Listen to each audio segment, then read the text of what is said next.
Hi everyone, my name's Steve Leather, FC St Helens chairman, and welcome to episode 3 of the Fctv. In today's episode, we're going to take a look at the first team games over the last couple of weeks. We're going to take a look at the under-18s and the reserves and how they're performing. But equally, we're going to have a quick look at the FC St Helens women's games, where we've played a couple of decent cup games over the last couple of weeks. We're going to reflect on those performances and cut back to the manager to get some direct contact after the game as well and their thoughts. But today it's all about the studio guests. Our studio guest today is Chris Meadows, who is the Healthy Living Lead for BuzzHub. Welcome, Chris. Thanks, Steve. Hope you settling in all right. Yeah, fine. Yeah. Good stuff. Yeah. Okay, and Liam, one of the FC St Helens players. Yeah. So good to have you on board. Thank you very much, Steve. Good. We'll have a decent chat. We're going to reflect a little bit on the games first, then we'll come back and learn a little bit more about them. Okay, so in the last couple of weeks, where have we been? So we've been with the first team game. So it's been about 2 weeks now since the last time we spoke to you. So I need my notes to understand where we've been with that. And I forget. Oh, yeah, it was 𝐤𝐬𝐕. 𝐤𝐬𝐕, we were 2-0 down at home. Slow start to say the least. But on reflection, coming back to a 2-2 draw at home against one of the playoff tenders is probably a decent rule at the end of the day. So we're going to cut back to and see Mike's reaction about the game. So here's Mike after the game directly. We started off quite well, and then they got a quick break, and then at that end, dramatic end. Talk us through that one. I think, to be fair, I think the game as a whole, I think we were miles better today. We showed a lot more heart and a lot more desire, and I thought we controlled the game very well. We've got a little bit sloppy at times and misplaced a couple of passes, and they've nearly got in, and then we have misplaced a pass and they've got in against the run of play and they've scored a goal.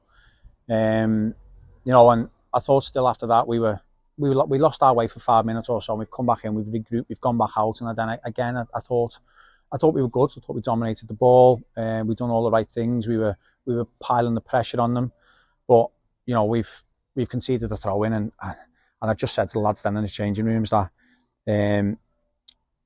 they've got 3 lads back to our 1, and they've got 1 taking a throw in. So we've outnumbered them massively in our box, and they've managed to. We've not switched on from the throw in. They put the throw in the box, and then there's a spin and a little scruffy finish in the corner. And I just said to them, ultimately, like, you can dominate a game between both boxes, and you can have all the play in the world and be as good as we just have been. But if you're not good enough in both boxes, taking your chances and defending properly, then you don't win games of football at this level. And ultimately that's what just happened, and that's what cost us. Well, it was a big point. As you say, the intensity was raised from Saturday. Tom Scarborough again off the bench, huge impact from him. How big is it to have him back properly now? He's a great player for us, and you see the difference when he comes on and what he gives us and what he brings to us. His pace, his power, he doesn't stop working. He looks like he's never been away. He looks fit, and that's a testament to him. The shape he keeps himself in. He does the right things, and I'm made up for Tom. He's had a tough 12 months, and it's probably been tough for him mentally. And we've always tried to make sure he still feels a part of us. And he's come on today, and he's worked his socks off when he's come on. I think he's created the first goal. He's got a little assist there, and he could have scored himself, only for a little miss-hit left-footed shot. But, he's got to take a lot of pride in his performance, Tom, and I'm delighted to see him back for us. Well, looking ahead, we face 𝐤𝐿𝐴 away this Saturday. Big trip for the lads. What are your thoughts going into that one? Of course, they've got a new manager, and they have just won the most recent game as well. First and foremost, James, I think you best bring your boots, mate, because I think we're down to 12 players with the injuries we've got, and lads not available because of the fixture move. Obviously, we meant to play them in January, and it's been moved. It only got moved 2-3 weeks ago to this Saturday. Obviously, we were meant to play 𝐤𝐿𝐴 this coming Friday night, so people have booked weekend breaks because we weren't meant to be playing, and they've not been able to cancel them. So, I think we were going with a bare 14 players, and we've lost a couple tonight through injury that are not going to be travelling. So it's going to be a scramble for the next 12 hours to try and get a few more bodies in if we can, and go into the 𝐤𝐿𝐴. But we've got a strong enough squad. We might only be going with 12, 13 players, 14 players if we can. But we've got a strong enough squad, and we've got to take the work rate that we've just showed and the heart and desire, and take that into Saturday and go and try and get 3 points. Brilliant. Thank you, Mike. Great. Thanks, Mike, and thanks for the feedback on that game. So we then went on to the 𝐤𝐿𝐴 trip. A long weekend, to say the least. We came away with a draw again.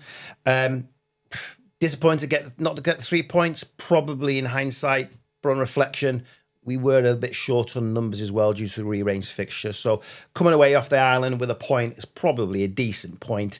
Let's just hope it doesn't cost us in the next few weeks or playoff places, etc. Mike, big point on the road today. What are your thoughts? Yeah, it was a massive point. Obviously, we've started off sloppily again. We've conceded 2 very, very cheap goals by not doing everything that we spoke about in the first half in the change rooms before we've come out. You know, we went back in at half time and we changed the shape a little bit, and we spoke to them about being better, being more aggressive, being on the front foot. Told them they basically didn't do anything that we'd spoke about pre-game, but I thought we've come out, we've dominated the second half, we've scored early, then we've got a pen and scored the second, and we've probably had 25 minutes to go and try and win the game, and we've huffed and we've puffed. We've created little half chances. They've not really laid the glove on the second half. A few balls in the box that Joe's come out and claimed and punched away. But you know, the first half we were given a lot of chances away, but second half we were miles better and miles more aggressive. And we will have to make changes because it's been a long day and it's been tough on the legs. Brilliant. Thank you, Mike. We then went on to arguably one of our best performances of the season, away to Wythenshawe. Now, Wythenshawe are going to be up there. They'll be pushing for the title and certainly in the playoff mix as well. But to come away with an impressive 4-1 victory away from home kind of proved the ability that's in the side. And it was an exceptional win. And again, we had a much happier Mike Smith after the game. And here's his after post-match interview, which you can clearly see he's a lot happy about. Mike, fantastic win tonight. Massive result. Talk us through that one. It was a huge result for us. We've needed it. We've not been at the races for the last few games, and you know we've adopted a bit of a different plan tonight when we've come here, particularly after the weekend. That Isle of Man trip's a long weekend, and we were all out probably a little bit too late. So, and while we're still on bare bones, we asked the lads to do something completely different to what we've asked, and we've done it. I thought we've played it. We've had a great plan. We've nicked a goal when we were under the cosh a little bit, and that was the idea. We've done well with it, and then we knew towards the end of the first half that they were getting frustrated, and you know Joe's made an absolutely outstanding save, by the way.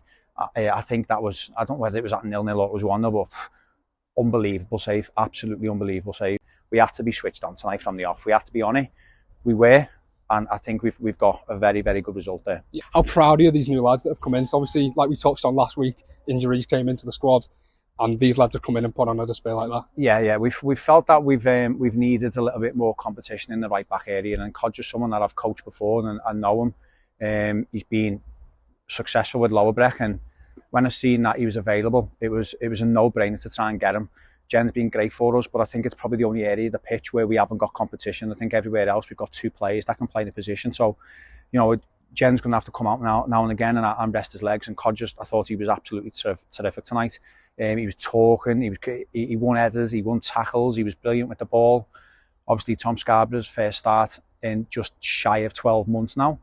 He's put a superb shift in. By the way, he's put a superb shift in, and he's still got to get his sharpness back. So, you know, he's a couple of loose touches and he knows, then he comes off and beats himself up a little bit, but he's got to realise it's been 12 months and it's only his 3rd game. So that'll come back, and Toby Humphries, again, he come off the bench the other day, few lovely touches on the ball, tried to create a bit, and then tonight he's come on.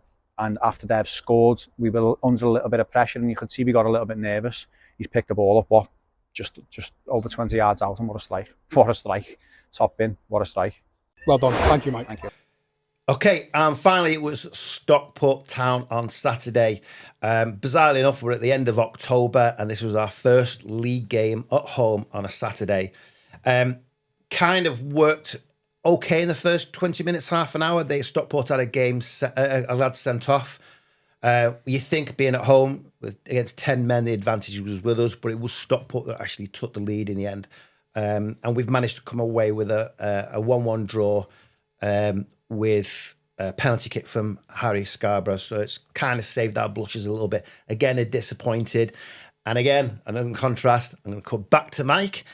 And again, roller coaster of emotions. Not quite as happy on this one, but here's Mike.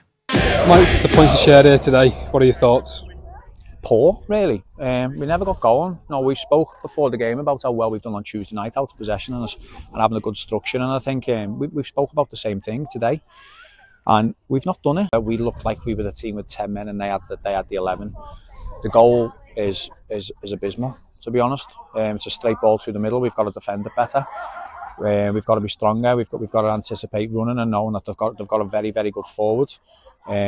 Who we spoke about before the game about how powerful he is, and you've got to make sure that you switched onto it. We've not done it. If I'm in their dressing room, I'll be honest. I'm disappointed with the point. Looking ahead, Charlotte Richard on Tuesday, another game on the road. What are your thoughts going into that one? We're away from home, aren't we? I think we're turning up when we're away from home, and we're doing well. It's our own form, which is a bit of a concern at the minute. But we're low on numbers, aren't we? We've lost another 2 today, with Liam Cuthbert coming off, and then Murph was on for 10 minutes and he's rolled his ankle and he's off. So we're low on numbers. Obviously Barker's back in the squad today. We're without a few, and we need to try and get a couple of bodies in if we can. But it's going to be a tough game away from home. China are a good side. They'll fancy themselves, but at the same time, I expect us to turn up and react again and to give more. And we've got to be going there on Tuesday night, and we've got to be getting 3 points after that today. Brilliant. Thank you, Mike. Okay, and on to the women's side. Women's have had an exceptional good couple of weeks. A couple of weeks ago, at home in the County Cup, demolishing Southport women 8-0 in the County Cup. An exceptional result there. Despite them making lots of changes to the side in preparation for the FA Cup a few days later, the women came out comfortable winners against Southport at home. So amazing result, that one. And then we're going into the big one, which was the FA Cup. A lot of expectations was probably heavily sat on Leeds United's shoulders, and rightfully so, being 2 divisions higher. But the girls came along, took the game by the scruff of the neck, and to be honest, did all right in the first half or so, and were there or thereabouts. And then early in the second half, we managed to scrape took a really decent equaliser. That kind of put the skirt of the pigeons a little bit at Leeds. And for those who are listening to the radio commentary or the live commentary, kind of the commentary was a little bit biased, to say the least. I get that with Leeds United TV. But, there's a slight element there. I thought, well, we realised we had a couple of divisions below. But the girls did exceptionally well. And I think if we're brutally honest, and I think Rosie and the girls were brutally honest, the fitness levels came into a little bit more. They're probably training a little bit more. So they came away, and the result didn't really flatter them, really. It was a 5-1 victory for Leeds in the end. But I'm sure 3 of them came in the last 5 minutes or so. So whilst it was a disappointing day, and the score kind of reflects it was a more disappointing day, the girls certainly held their heads high, because it was an exceptional performance, and get to the first round proper of the FA Cup is an achievement in itself. So well done to the women. Fantastic. Well done. You did your club proud. We just go again next season, and you've got all to play for in the FA Cup. The league and the County Cup. So well done there. Quickly, just to recap on the Resis, cannot leave without discussing the Resis. Resis, again, 3 wins on the bounce, just conceding 2 goals. They came on Saturday, coming out with winners: a 3-0 victory away from home against Middlewich, 4-0 trouncing against Croston in the County Cup, and recently, just on Saturday gone, a 4-2 win, again, away victory against Crewe. Sitting nice and pretty in the top 5 with games in hand. So all to play for in there. And lots of opportunities to progress further, and some big games coming up. So I do urge you, if you're out there and you're looking for a game of football, whether the first team's away or not, if you can't make it to the first team away, get down to Windleshore Sports and see the Resis play. Anyway, back to our guests in the studio. So, as I've mentioned, we've got Chris and Liam in the studios. Again, welcome.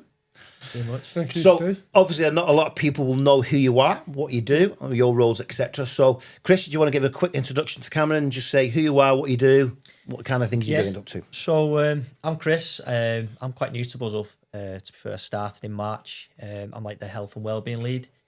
So, my job's kind of just to get the members active. Obviously, we're a charity working with adults with disabilities. My job's just to kind of get them active throughout the week, activities like healthy eating, obviously kind of leading on the football side, alongside 2 other workers I'll mention in a bit, John and Gary.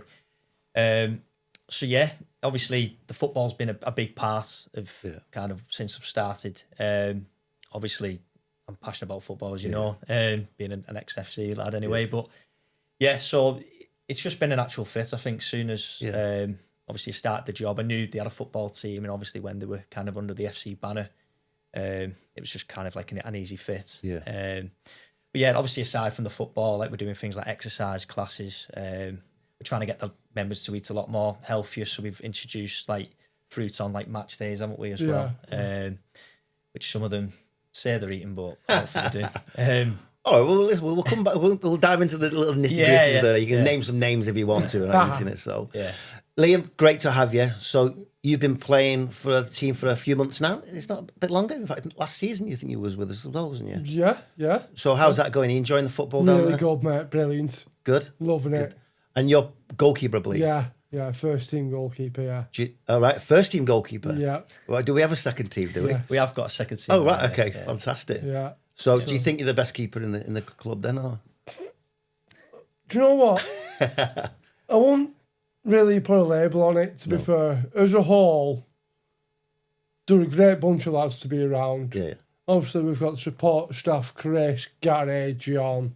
Yeah. Obviously, we've had the support of the club as well. Yeah. Obviously, yourself, Judith. Yeah.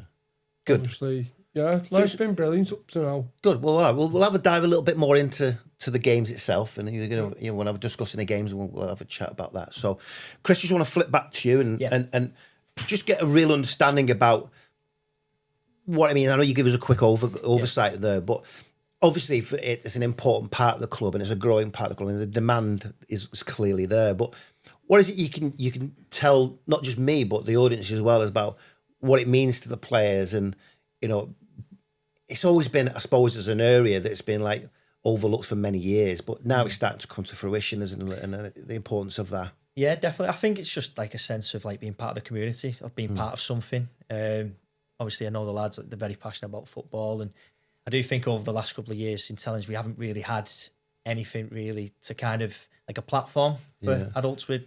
I think it's interesting you say that, because I think one of the things, I know you will know more about this about myself, but when I was speaking to Dave a few months ago, I was quite flabbergasted that as a team you had to travel outside of St Helens just to play football, which I found I just couldn't get my head around why that. Why was that? Was it just there was not enough facilities there, or was it? I just think there was nothing. I don't know whether it was kind of like people to organise anything in terms of doers. I think the idea was there. I just don't think there was any opportunity really. Right. I don't think. I mean, there's a lot of football pitches around St Helens, a lot of football teams, but I think disability football wise, there just really wasn't anything like starting up. There was no kind of real platform, nothing to start. Get the kind of the ball rolling. Yeah. I think it was 2018 when the guys first went to Belfast. Obviously, that was before I arrived, and John, who we lead with alongside at Buzz Up, he got the idea. He thought, why is this not held in St Helens? Yeah. So if we can get 20 odd teams across the UK to go to Belfast to play football, why can't we do something in St Helens, something similar? So I think it was 2022 when the first tournament in St Helens started, and it was just an idea. It was just a case of the guys from Buzz Up. We had Mill Green, a couple of colleges, Campbell College, St Helens College, and I think it just formed into, that's how it kind of started. And that was held at Ruskin Drive, wasn't it? It was held at Ruskin Drive, I think the first one. I think we invited a couple of teams from Liverpool. Yeah. And I think it just grew. Really. So apart from the actual the tournament side of it, Ruskin, so was you playing regular? Was the teams playing regular, but they had to go out into Liverpool to do it? Yeah. So I think every Tuesday it was at Halewood. We was playing another service, Your Voice, Your Choice, and Daisy. So it was kind of every Tuesday we'd meet up at Greenbank College, and it'd be like just an indoor a game. It was a little bit competitive. We kind of turned it into like a Greenbank League. It was brilliant. And then basically from then on, we said, well, why can't we host 3 tournaments a year? Yeah. So obviously started in 2020 with Ruskin. So eventually came over to FC. Yeah. And so you've started training at FC now a little bit more on a more frequent basis. Have you seen any impact in the way attitude is towards the game a little bit? Is it caused any more recruitment? Has it been a positive move by becoming a little bit more local? Oh, definitely. I think the lads love it because we are lucky. I mean, we've kind of got that facility where other teams haven't. We have kind of got that luxury of having a a football pitch where we can train. We have a clubhouse. And again, I think it stems from other teams have not really had that kind of platform to kind of go on and play or to set up a team. So obviously the lads love it. I think every Tuesday we go down. They feel at home at 𝐤𝐤𝐜𝐤. And I think what's great, a few of the lads have started getting season tickets now. No, it's true, because like I said, that's the one thing as a club ambassador really is one thing that I've seen, and I don't see you train, I don't see many games at all, but what I do see is the community side of it coming through. So, the lads are turning up, even Adam coming over to introduce himself to him. I didn't really know Adam beforehand, but you know what? He's part of the club a little bit, and he's come over and he's introduced himself, and you can see there's a sense of ownership a little bit around the club. You know what I mean? They're coming to watch the first team, they're asking about the first team. So, and I think that's probably been pivotal because they've got a home to say that's their home ground as well. That's it. That's exactly it. I think like they all feel at home there, and it's like obviously the DJ, and I know some of the lads have done DJing on match days. We've walked out with the first team on games, and the guys love it. You know what I mean? They love football. They love watching it and just being part of it. And I think because they have a feel of like being part of something, I think it's just a massive help. So have you felt that it's Liam with you having your home base now? Do you think? Since I've been with the FC club, obviously, you've made us feel really welcome. Okay, good. Obviously, it's got that homely feel about the place. Yeah. Obviously, walking in on game day, feel relaxed and kind of. And the fact that, you've got a Tuesday afternoon, you get trained down there and things like that. Yeah. And you've basically got the site for yourself, really, haven't you? Really, It is brilliant. Yeah, good. Life's brilliant up to now. I'm loving it. Good. Especially being an FC St Helens by myself. You are, yeah, absolutely. You did flip to the other side at one point, though, didn't you? But we won't talk about that too much, will we? I was with them as a junior, but now I've come over to FC. I'm loving it. No, I do love it. For dudes, and your co-players as well. They're all enjoying it as well. Brilliant bunch. Yeah, I think one of the other things is going back to what you said about other teams haven't got club facilities and things like that. One thing that struck me, and it was like, I think it was something Mark Hayes had said to me, was players were coming to you who were not part of your brand, but because you had simple things, you had a kit and you had a clubhouse and stuff like that. So I think it was that badge, the club badge, that kind of like directed them towards us. Right. So is that back end of last year, we played in the Power League in Liverpool. Yeah. And quite a couple of lads from other clubs was looking at us going, coming over talking to us going, "Oh, where are you boys from then?" Because you seem to be part of something bigger, right? Yeah. Okay. It's amazing that, because you'd think the other organisations, did they not really have any links with football clubs? Well, I think Your Voice Your Choice have links with Halewood. Right. We've played there in summer. Yeah. They have like a bit of a base there, but no, I mean obviously like Carmill College, Mill Green. I mean the colleges and schools, aren't they? So it's kind of around school time. We're a charity, so we can kind of probably work a little bit further afield outside that. But yeah, I mean, there's teams from Wigan, Liverpool. I mean, we found with the Power Leagues, that was like a bit of an eye opener for us because it was kind of our first competitive kind of league game we played under FC. And like Liam said, we went there and like we was kind of the only team with a kit. Yeah. Like other teams were there who just like they turn up with bibs, and, shorts, socks, and a shirt sort of thing. So like when they seen us with a kit, I mean, it kind of was like, oh, that's St Helens. That's right. So we was kind of representing the town, and it was great because we did at the end of the day, like so many players were interested in.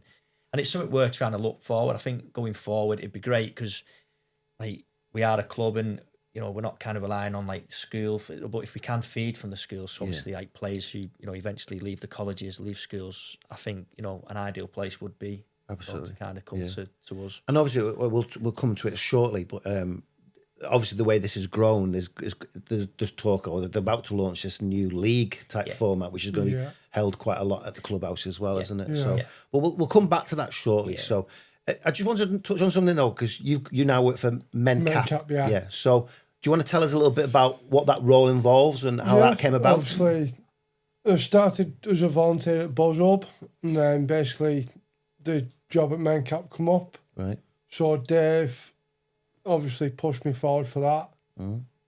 I had a chat with Alex and Dave. Obviously, Alex is the head of MenCap. Yeah. He's the community partner for St Helens and Bradford area. Right. So I work with Alex and Chris on a Wednesday. Right. Obviously, there's different areas within St Helens that do need a lot of support funding wise, which is where I come in. Right. Okay. So you get involved in the fundraising side of it, and things like that. Yeah. Okay, Obviously, we'll look at different areas who need what. Yeah. Obviously, St Helens is quite a deprived area. Okay. So, good.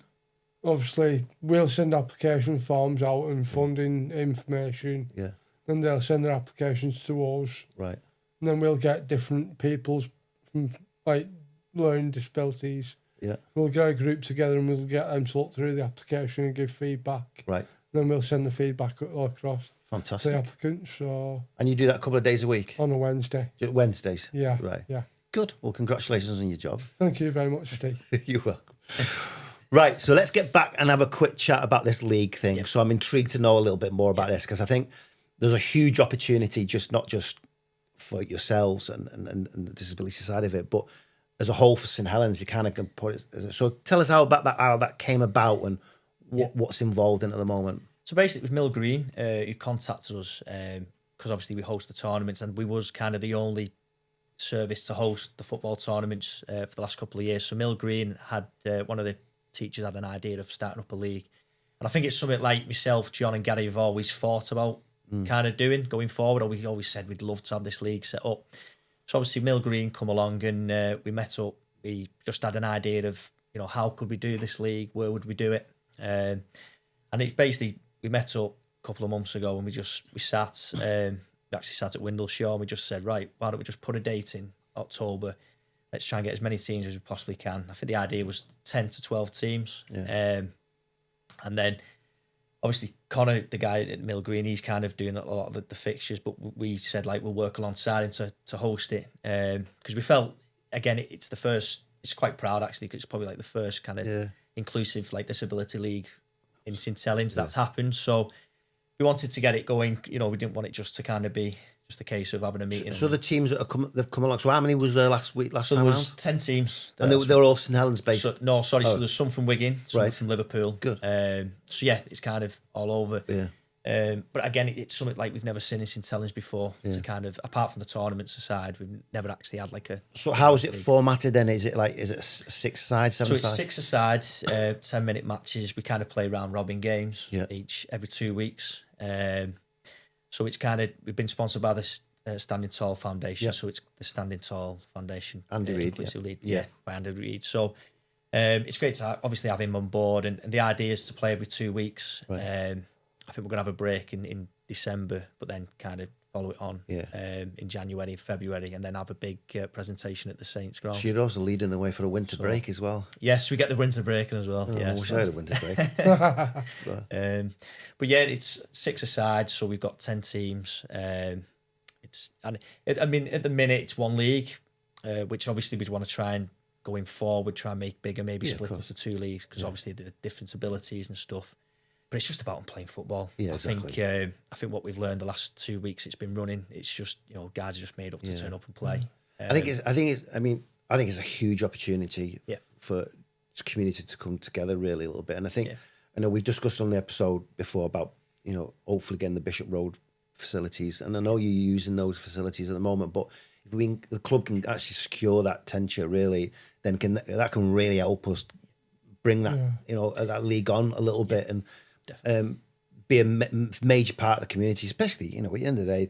It's not exactly we're interfering with any other grounds, because it's between 10 o'clock on a Tuesday afternoon morning and up to 2 o'clock in the afternoon. So it shouldn't really have any real impact on the rest of the leagues and the pitches there. So I think it's a massive opportunity, and I'm really looking forward to seeing how that develops. Really, yeah, definitely. I think we're excited, and it's going to be massive, isn't it? Yeah, it is. It's huge, and like I say, we've said to the lads, it's a privilege to turn up and play football every Tuesday, every other Tuesday, and like I say, it's great because it's mixed as well. So it's not just lads. The ladies are getting involved as well, and yeah, I think it's just been a breath of fresh air for the town. I think and like you say, I think it's proud that we hosted the first one as well. I think it's a little bit of history as well.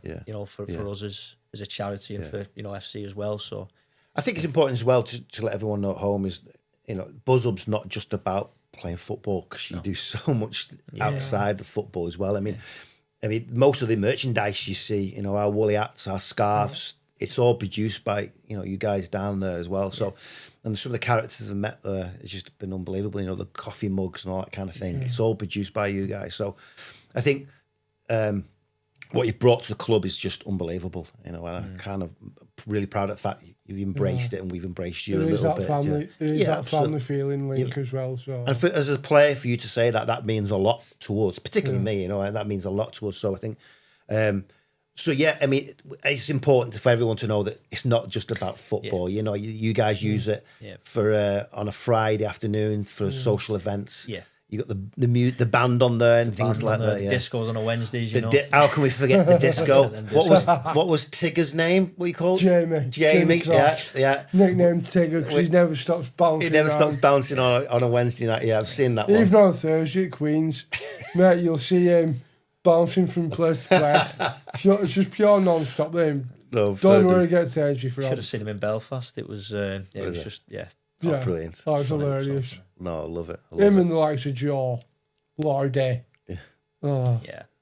I think that's great as well. We've got a lot of characters in the team, all different personalities, but we just gel. We get on so well, and you know, I think that's where we build the team. It's not on the pitch; it's off the pitch. You know what I mean? Yeah, So, like we go out for a lot of days out as well, as a charity as well. We do a lot of trips out, and so it's no, it's great. No, listen, it's been fascinating because I know I'm probably sometimes guilty of not really asking enough questions, really, because when you see me, let's face it, I'm running around like a blue ass fly most of the time. So, you know, it'd be great. It's great to sit down and just learn a little bit more. And I've probably learned more in the last, 10, 15 minutes than I have done all season. So, brilliant. Just keep it going. You know, I think the club, you know, are well behind you, and we're looking forward to the next Belfast trip. It's coming up soon again. Next year. I think it's next June. Yeah. So, you know, you never know. You might have a new kit by then and things like that. So. Yeah. I'll keep asking you, Steve. I'll keep thinking. Don't worry, the kit's coming along. Belfast tournament this year, we played, I think, was it the first or second highest ranked in Ireland? Right. Yes, we beat Glentoran, didn't we? Yeah, that's right. I did hear about that, yeah. They wasn't very happy though. With enough. They went 1-0 in front, then we pulled it back to 1-1. Then with last minute to go, I threw one over the top. Yeah. Jonathan got on the end of it and scored. So it was a 2-1 win. Yeah, we ended up winning it last minute 2-1. There's nothing better than a last minute win. Celebrations was wild. Everyone's running in off touchline, diving on each other. Yeah. Was it mad, was it? Yeah, I'm surprised we've not been allowed back in Belfast. Yeah, you might not be going back Belfast now. You should have seen the face. You should have seen the look on the coach's face. Fantastic. Mate, they just literally fell to the floor then, lot. We was all there diving on each other laughing. You shouldn't be getting too much. They might be watching this, and the next year they'll have you. That's it. You better be careful. But to be fair, the social side of it on the night was brilliant. Though. Good. Everyone mixing together. Good. Great. Everyone banter, singing, disco. Yeah. Everyone dancing around, having a laugh together. Good. So Brilliant. Brilliant. Yeah. Brilliant. All right. Well, great. Thanks for coming in, gents. We'll have Thank you on you very again. much. You can Thank you. keep us posted, and we'll match. We'll even get Tigger on. You never know. We'll never know. Right, everyone. So just to recap on the next few weeks. First team tomorrow is a away game to Charnock Richard. Appreciate this. You're going to be seeing this after the game's finished. So again, on Saturday we're away. I forget who we're playing. And then we've got Padiham a week on Saturday. Huge game because they're top of the league, one of the title favourites. So please get along down to Padiham a week on Saturday. That's going to be a top game. Women home this weekend. Just keep an eye on the fixtures. It's all on there on the website. Just keep an eye on the fixtures. Support your teams, whether it's the men's first team, Resis.